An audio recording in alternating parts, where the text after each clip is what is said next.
Let's find out what is happening with Citigroup. Why are the shares up so much?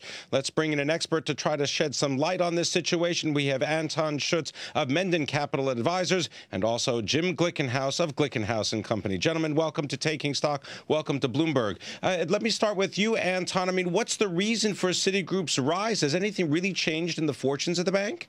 Well, there's no doubt that the reserve building is coming to an end, and management is no longer apologetic. It's actually quietly confident, and Vikram has done a nice job. He did a nice job in front of Congress. He did a nice job at lunch today, and I had, the benefit of spending some time with their CFO, John Gerspach, a few weeks ago, and you could feel it. There was a real difference in management, and they're oozing a lot more confidence, and quite frankly, I think the biggest factor here is the government's still an owner. We've had a lot of TARP paid back, but the government still owns a lot of stock. And I think that a lockup comes off next week on the 16th. I would expect that to actually be a positive catalyst. Citi is way underowned by institutional investors.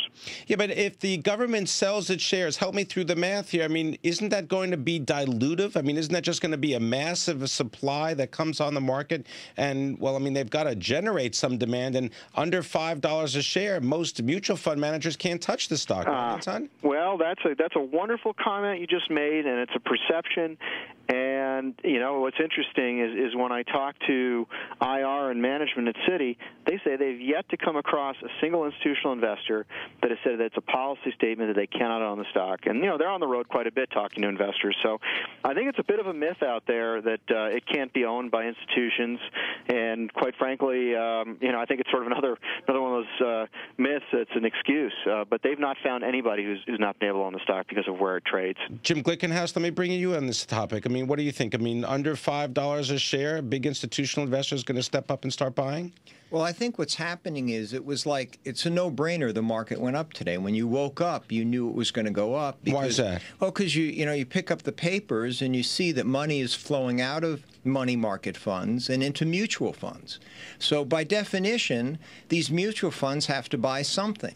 And the great little thing for them is if they buy a low-dollar stock and it goes up a dime or 25 cents on a percentage basis, it's big.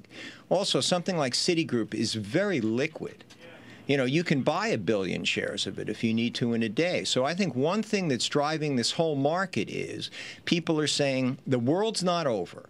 If the world's not over and General Electric got back to $16, Bank America got back to $17, Citibank will get back to $17 someday.